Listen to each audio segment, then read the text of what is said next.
Os olhos continuam a dizer coisas infinitas.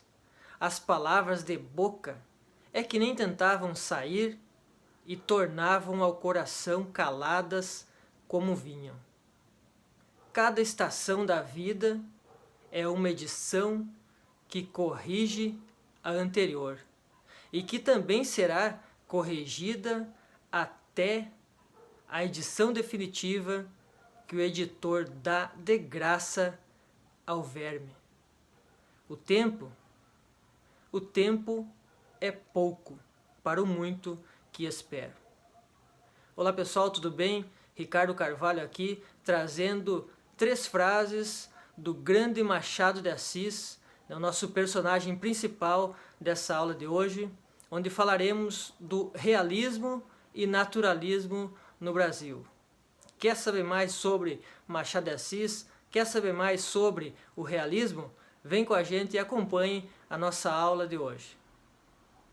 Então, vamos relembrar aí um pouco das escolas literárias que a gente estudou antes dessa aula, que foram lá no início do quinhentismo, que não era exatamente uma escola literária, né, mas um momento da história ali que marca as primeiras manifestações escritas aqui no Brasil, né? Não escritas por brasileiros, mas sim por portugueses, que enviavam para Portugal a descrição da nova terra, a nova terra descoberta aqui, que era, no caso, o Brasil. Tá? Caminhando um pouco mais para frente, chegando no século XVII, em 1601, começa o Barroco.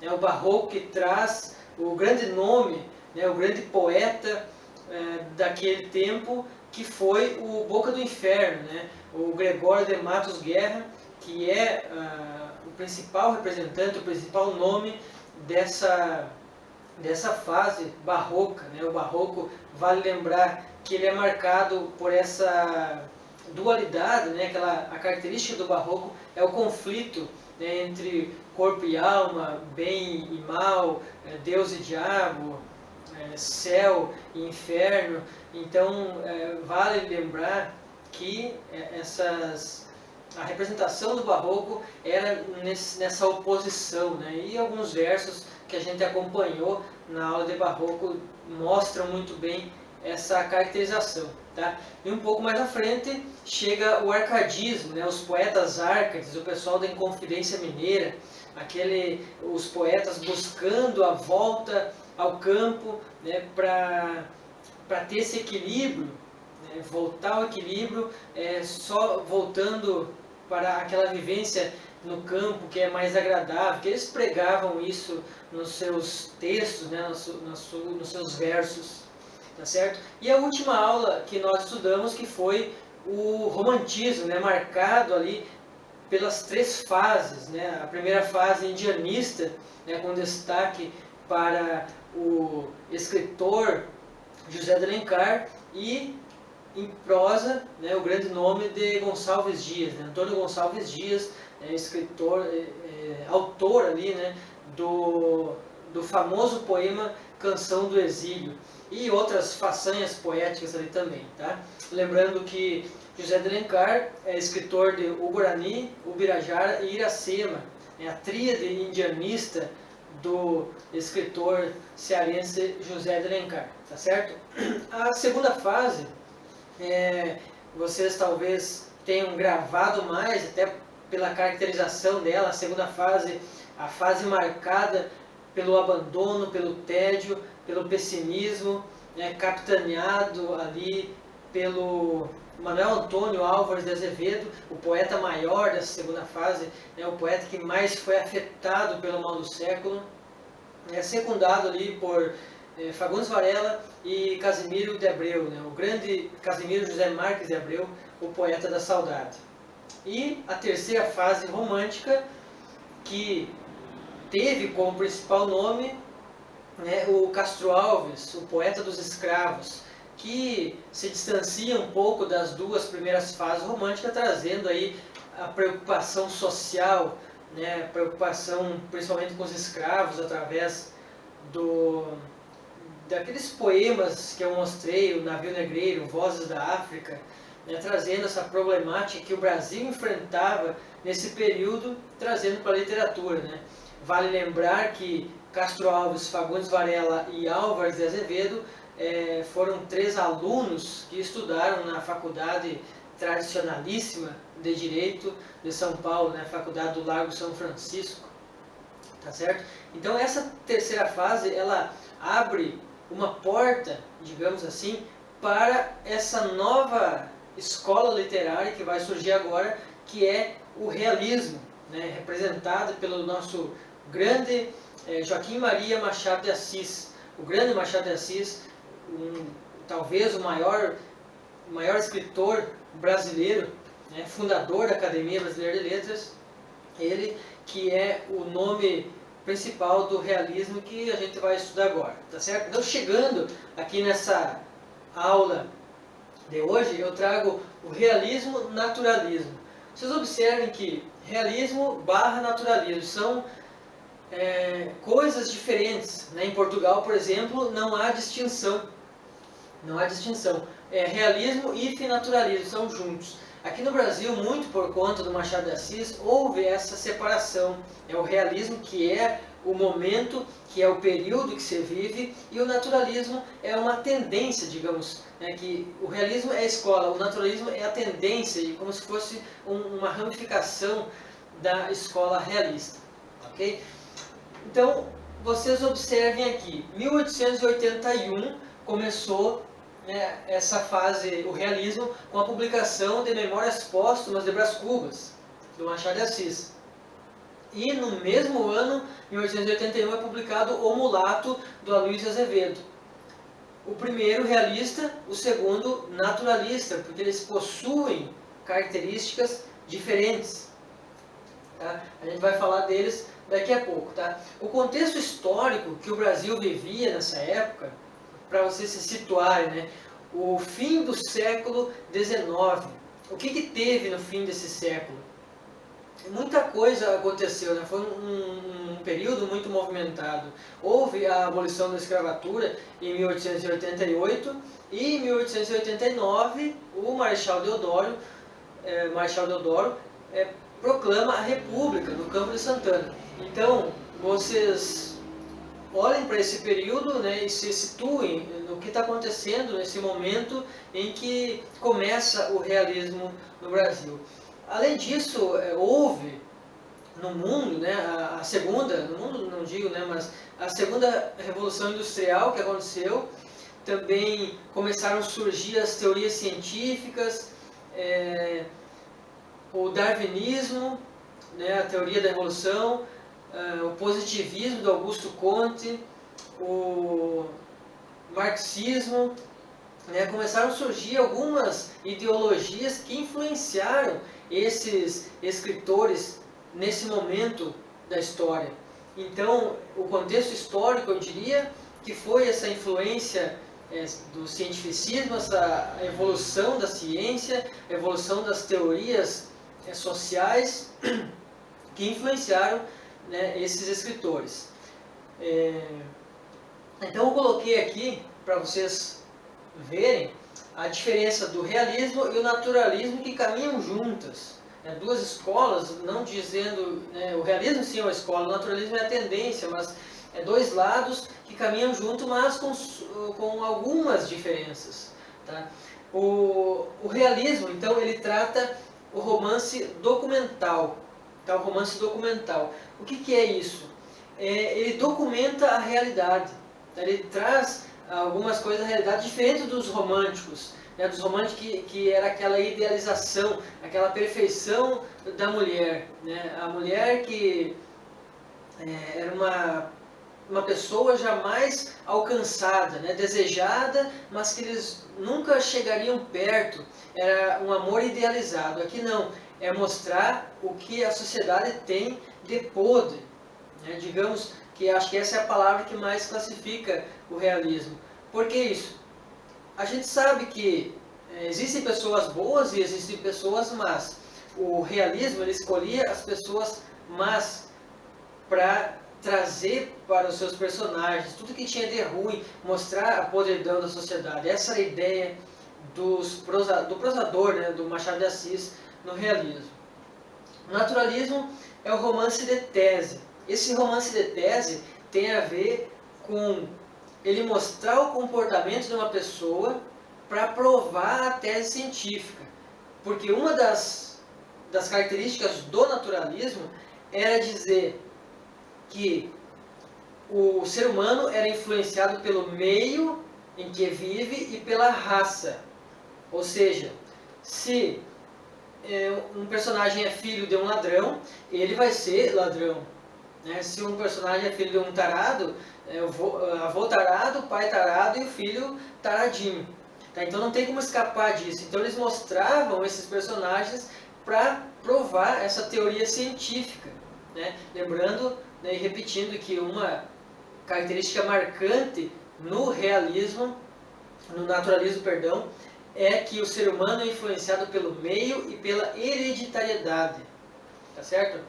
Então esse que é o romance de tese, mostrar para provar a teoria científica. No realismo a gente vê análise interna e externa, né? Por exemplo, no livro Memórias Póstumas de Brás Cubas, a gente está sabendo sempre o que o Brás Cubas está pensando, ele tem essa análise psicológica, análise física também, a gente acompanha os traços ali, as feições da Marcela, por exemplo, no livro Memórias Póstumas de Brás Cubas, a gente consegue visualizar ela perfeitamente com a descrição do Machado de Assis e também traços psicológicos. Agora aqui no naturalismo é só traços externos, a gente não tem essa parte psicológica, essa análise psicológica não existe aqui no naturalismo, é a parte externa. Né? Tanto é que no livro O Cortiço, por exemplo, que é do Aloysio Azevedo, ele traz os personagens com essa análise externa, inclusive zoomorfizando os personagens. Por exemplo, a Rita Baiana, ele fala que tem anca de cadela parideira, né? Que ela está quase sempre no cio, então ele compara animais, isso é zoomorfizar os personagens, é uma característica do naturalismo. Então a gente pode dizer assim que o realismo como escola, o naturalismo é aquela tendência mais tingida com tintas mais fortes. Tá? Eles preferem aqui, enquanto o realismo traz a corrupção da sociedade, o naturalismo prefere aquela parte patológica. Eu acho que essa é a palavra mais ideal. Patológica é a parte doente, é a parte pior que o ser humano tem. Ele mostra aqui no naturalismo. Tá? Eles preferem as pessoas, né, com características mais doentias. O Cortiço fica muito claro isso. Ele compara as pessoas a porcos numa pocilga. Ele fala que é como se aquelas pessoas se reproduzissem por cisparidade, né? Se reproduzissem como bichos. Bom, então espero que tenha ficado claro para vocês a diferença do realismo e do naturalismo. Tá? Agora vamos falar do grande escritor da língua portuguesa, né? Para muitos amantes da literatura, o principal nome brasileiro de todos os tempos, Joaquim Maria Machado de Assis. Então, para falar dele, a gente tem que analisar a época em que ele viveu. Ele tinha tudo para não ser quem ele foi. Né? Ele tinha vários problemas, tanto problemas físicos quanto problemas sociais. Como problemas físicos, podemos citar que ele era míope, gago, tinha epilepsia e tinha problemas estomacais. Né? Problemas sociais, ele era negro, né, o que no fim do século XIX não era uma coisa boa, né? Lembrando que a abolição da escravatura foi em 1888. Ele era pobre, semi-analfabeto, então ele era um autodidata, ele se alfabetizou sozinho, então é uma pessoa fora do tempo dele, né? Então ele foi superando essas dificuldades e se tornou o grande nome da literatura, né? Apelidado o bruxo do Cosme Velho, né? O Antenas da Vanguarda, o polígrafo inclassificável, escrevia de tudo. Então Machado de Assis, ele superou a miopia com óculos da época, a gaguez com muita oratória, ele conseguiu vencer a gaguez. Os problemas estomacais ele controlou com alguns remédios. E a epilepsia que acompanhou ele até 1908, quando morreu o Machado de Assis, né, o grande teatrólogo, o grande prosador, o grande poeta, né, escreveu de tudo. Ele morre logo depois, né, de ele perder a mulher dele, a Carolina. Aliás, para a Carolina ele escreveu uma das mais belas poesias da literatura brasileira. Ele diz assim, num trecho, né, quando ela morreu, ele fez para ela, né, Carolina, minha querida, trago-te flores, restos arrancados da terra, que nos viu passar juntos, ora pela morte separados. Aí são os versos do grande Machado de Assis para a sua amada, a Carolina. Tá? Então o Machado de Assis ele rompe com tudo aquilo que se conhecia na época como uma escrita mais tradicional. Ele foge um pouco da linearidade na escrita, é o vai e vem de memória que a gente chama. Então ele está escrevendo uma parte, ele para e volta para falar sobre uma coisa que ele estava falando lá na outra parte do livro, então não tem uma sequência lógica. Então os livros do Machado de Assis é complicado se ler para quem não conhece o jeito dele, porque não dá para entender muito bem o que ele está querendo dizer. Ele conversa com o leitor, né? Ah, você está querendo saber dessa história agora, leitor precoce? Espere até o fim. Né? Ah, você está com preguiça de ler? Ah, você só fala dizer isso, você é burro? Sai daqui, deixa meu livro é para quem gosta. Né? Ah, você está lendo meu livro para saber, para ficar curioso e saber da história? Não, eu conto o fim agora. Né? Eu quero que você leia pelo prazer de ler as minhas memórias póstumas. Eu quero que você leia pelo prazer de ler meu Dom Casmurro. Então é mais ou menos isso. Tem um capítulo nesse livro, Memórias Póstumas de Brás Cubas, que diz assim, o capítulo da inutilidade. Né? Ele brinca com o leitor, né? Ele diz assim, o capítulo tem uma linha só, toda a página em branco e uma linha, exatamente. Diz assim, ou muito me engano, ou acabo de escrever um capítulo inútil. Então ele conversa assim e às vezes ele está contando uma história e diz assim, ah, mas essa história é muito comprida, eu vou parar por aqui, não vou falar mais. Então é um jeito diferente de escrita e revolucionou, né, toda a literatura, esse jeito machadiano. Ele que tem duas fases, uma fase romântica, ele escreveu Ressurreição em 1872, aí depois escreveu A Mão e a Luva, né, Yaya Garcia. E esses são livros da fase romântica do Machado de Assis, influenciado um pouco pelaquela fase do romantismo ali, né? As três fases ali, ele viveu nessa época, então ele foi muito influenciado. Mas foi somente em 1881 que desponta esse grande escritor. Muitos dizem que depois que o Eça de Queiroz publicou em Portugal o Primo Basílio, foi que Machado de Assis se espelhou nele e começou a escrever de forma diferente. O Eça de Queiroz, que tinha ali uma guerra de ego com o Machado de Assis, inclusive contam alguns historiadores que a mulher do Machado de Assis, a Carolina, era namorada do Eça de Queiroz e ela gostava de escritores na época e se apaixonou pelo Machado de Assis, e eles ficavam trocando ofensas, aí um criticava o livro de um, o outro criticava o livro de outro, até o livro Dom Casmurro, dizem que o Machado de Assis fez, né, que tem aquela traição da Capitu, que nós vamos falar daqui a pouco, se ela traiu ou não traiu. Essa é a dúvida que o Machado tinha na vida real, se a Carolina era fiel a ele. Então, é o que alguns historiadores contam, né? A gente, como essa história é muito distante, então é difícil de saber muitos detalhes, porque o Machado de Assis morreu em 1908. Então, temos aí um bom tempo depois disso.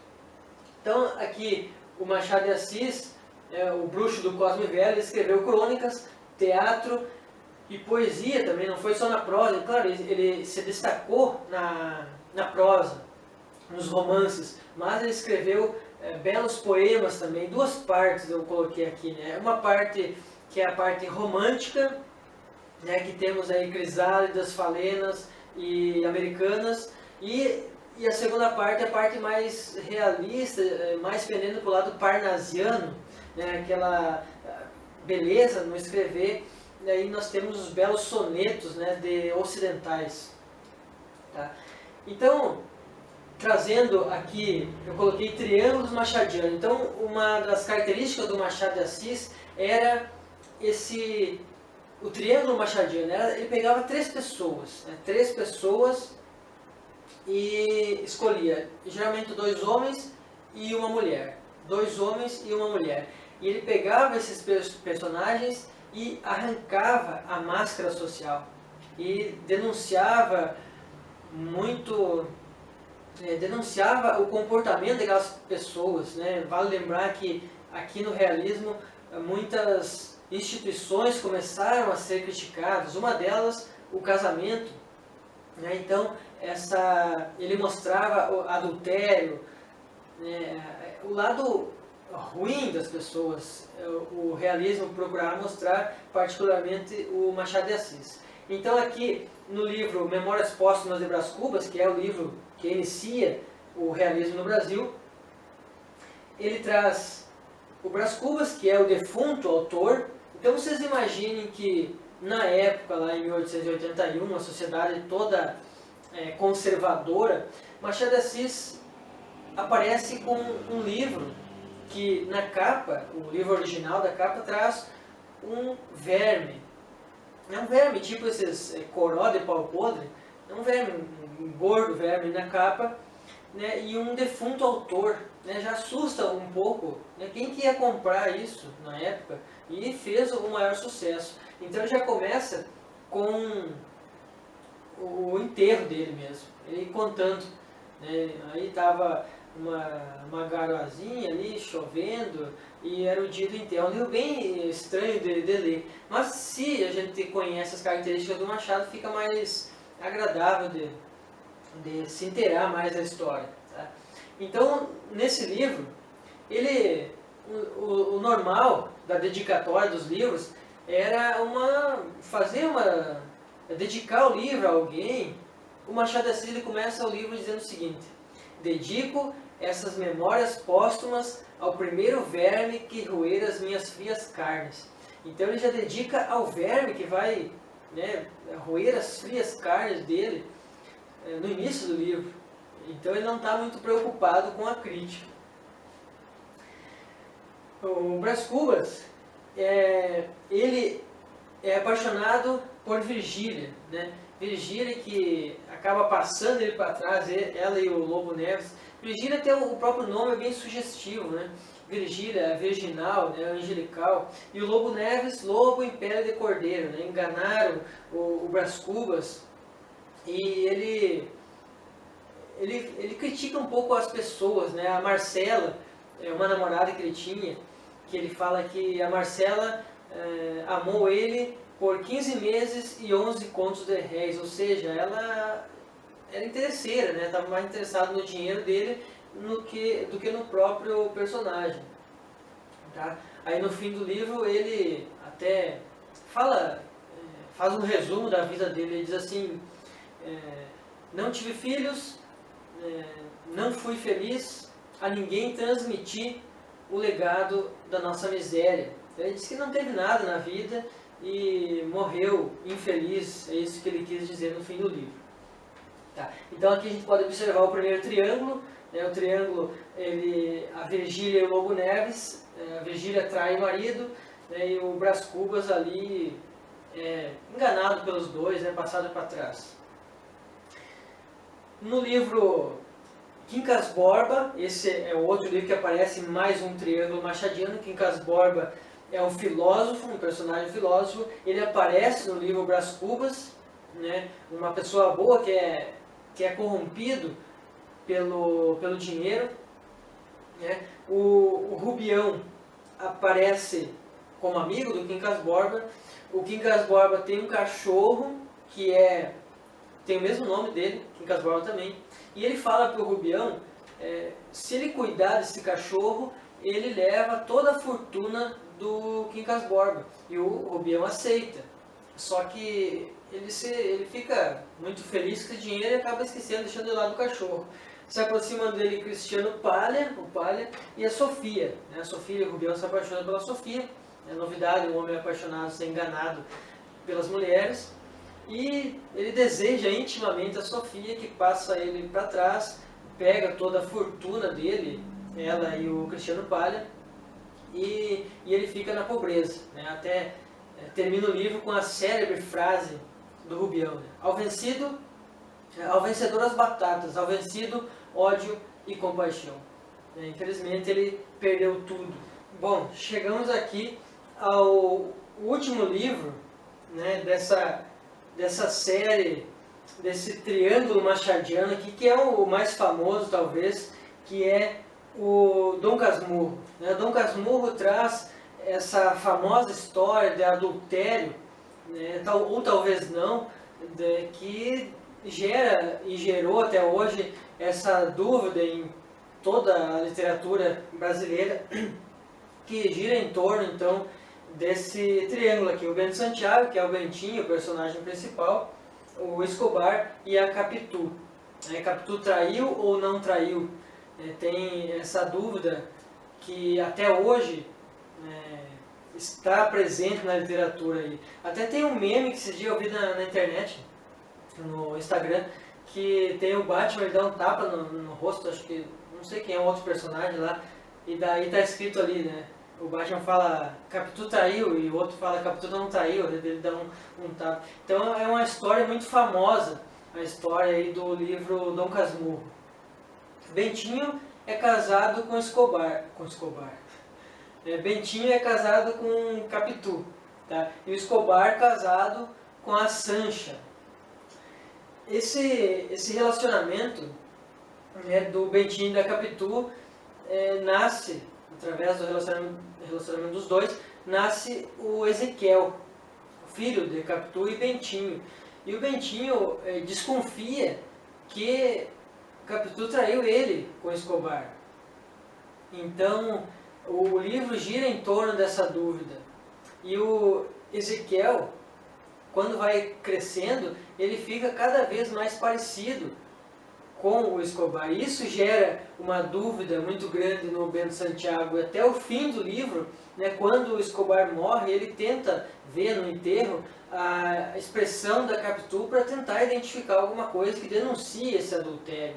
E ele não tira nenhuma conclusão, ele acaba morrendo casmurro, como diz o próprio nome do livro, ele fica casmurro, aquele de mau agouro, aquele para baixo, aquela pessoa casmurro, triste. Só que a gente, se for analisar, se o Ezequiel era parecido com o Escobar, como que ela não traiu então? Só que vale lembrar que quem narra a história é o Bento Santiago. Então é a visão dele. O livro é uma narrativa em primeira pessoa, é a visão dele. Aí, será que ele, paranoico com aquela situação de adultério, não começou a criar isso na cabeça dele? Essa dúvida que Machado de Assis deixa na literatura, essa resposta ninguém teve. E ele levou aí junto com ele quando morreu, e ninguém sabe se Capitu traiu ou não traiu. Muitos professores, como Dalton Trevisan diz que Capitu traiu, Antônio Calado diz que Capitu não traiu. Então isso é uma discussão muito grande na literatura e que não vai ser nunca resolvido. Eu acho que esse é o charme desse livro Dom Casmurro, que é a pessoa ler, reler e tentar saber se houve essa traição ou não. Tem um livro até do Dom Casmurro que traz na capa o Ezequiel, muito semelhante ao Escobar, mas infelizmente a gente não sabe, não ficou sabendo desse desfecho aí. Então, pessoal, o realismo e o naturalismo é isso. Espero que vocês tenham sanado as dúvidas aí, lembrando que o realismo faz essa denúncia da parte ruim da sociedade, trazendo o adultério, a prostituição, padres pedófilos inclusive, e o naturalismo traz essa parte mais de animalizar as pessoas, assim vamos dizer, né? Trazer essa parte, como é que eu posso chamar, comparar as pessoas com animais, né? No livro Cortiço, do Aloysio Azevedo, ele também, né, usa, não só levando os personagens para o lado como se fossem animais, mas também trazendo os seres inanimados comparando com uma pessoa, né? Como no livro o Cortiço fala que o cortiço acorda, né? E aquele negócio ali de transformar, dar sensações humanas para seres inanimados, né? Antropomorfismo, né? E o zoomorfismo é transformar os personagens em animais. Abraço, fique com Deus e até a próxima aula. These moments are brief when you can truly say you know yourself. You must lose your mind in order to find it. And sometimes you've just gotta fall so you can